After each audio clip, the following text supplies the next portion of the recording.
Hello there, Atheist Jr. here, your friend and humble narrator.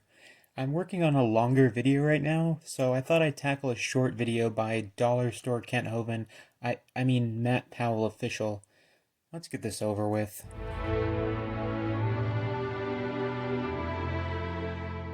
I kind of find it funny whenever an evolutionist says that they think that it's possible that life could come from non-life.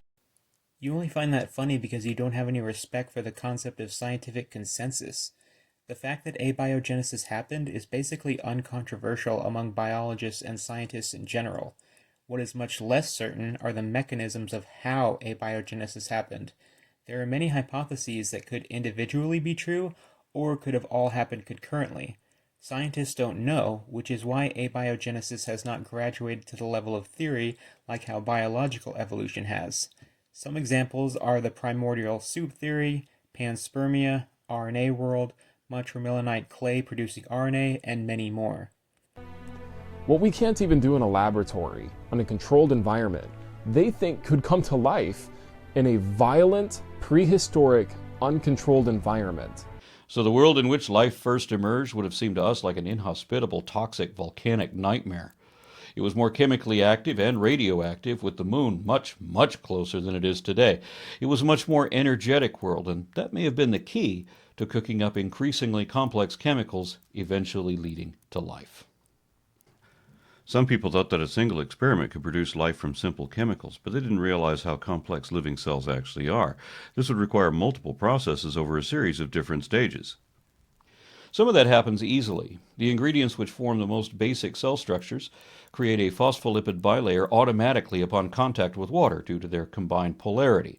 Not to mention all the elements that are needed for life having to be there simultaneously. And even if those elements were there simultaneously, it's just like having all the parts of a car in the same place simultaneously, and the car creating itself from the parts that exist. It's just not possible. It's scientifically not possible. I'm getting flashbacks of Kent Hovind here. You just need the time period on Earth where the temperature was stable enough so that the water cycle could occur. This would cause a cycle of rainfall, dehydration, and evaporation, and irradiation from sunlight. This process would happen all over the Earth on large and small bodies of water that contain the early chemicals needed for abiogenesis: carbon, hydrogen, nitrogen, oxygen, phosphorus, and sulfur.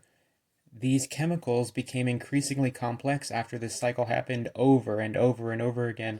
Interestingly, the pathway from simple chemistry to complex chemistry to basic biology involves multiple mediums, repeatedly heating and cooling, dousing and drying.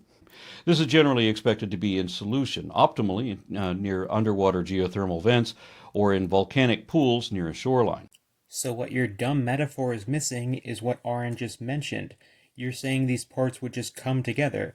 No, the process of chemical reaction would happen over and over again because of the water cycle and radiation from sunlight.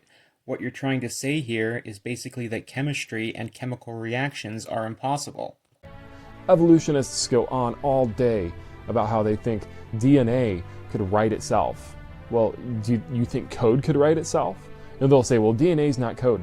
Scientists say that DNA is a code. So, once again, evolution falsified, creation verified once again. Okay, you're jumping way ahead here, Matt. I thought we were talking about the origin of life. Now you're talking about how DNA in modern organisms is written? I'd like an example of someone saying DNA writes itself. DNA is inherited from your mother and father. It's made of nucleotides, which are the building block of DNA. These building blocks are made of 3 parts: a phosphate group, a sugar group, and one of 4 types of nitrogen bases, or base pairs. To form a strand of DNA, nucleotides are linked into chains, with the phosphate and sugar groups alternating. Although RNA, which is the precursor to DNA, actually does replicate itself. And no, DNA is not a computer code. That's something that people say as a way to simplify it and explain it to children, so it's not surprising creationists have picked it up. But people should really stop saying this. For one thing, DNA can be redundant. You can change multiple letters in some DNA sequences and have no change whatsoever in the organism. But computer code? If you put one period or bracket out of place, it can ruin the whole program you're coding. Also, there are programs that can write computer code themselves. He and I argue that DNA is not a code in the sense that you're using, where words or letters are only symbols substituted to mean something else. The letters in DNA aren't actual letters, they're abbreviations of the chemical component. These aren't just the coded commands either, these are the physical components that actually do stuff. DNA is a material, three-dimensional molecule causing chemical reactions. So it isn't like any code ever produced by any known intelligence.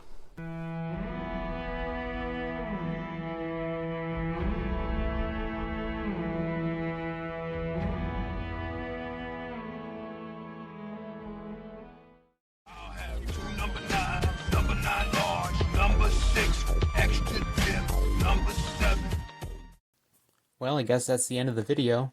Let me know in the comments if I got anything wrong, as I'm definitely oversimplifying here. If you want updates on the next video I'm working on, or just have any questions, I'm on Twitter for some reason. Link to Matt Powell's original video and my Patreon page will be in the pinned comment. Thanks for watching.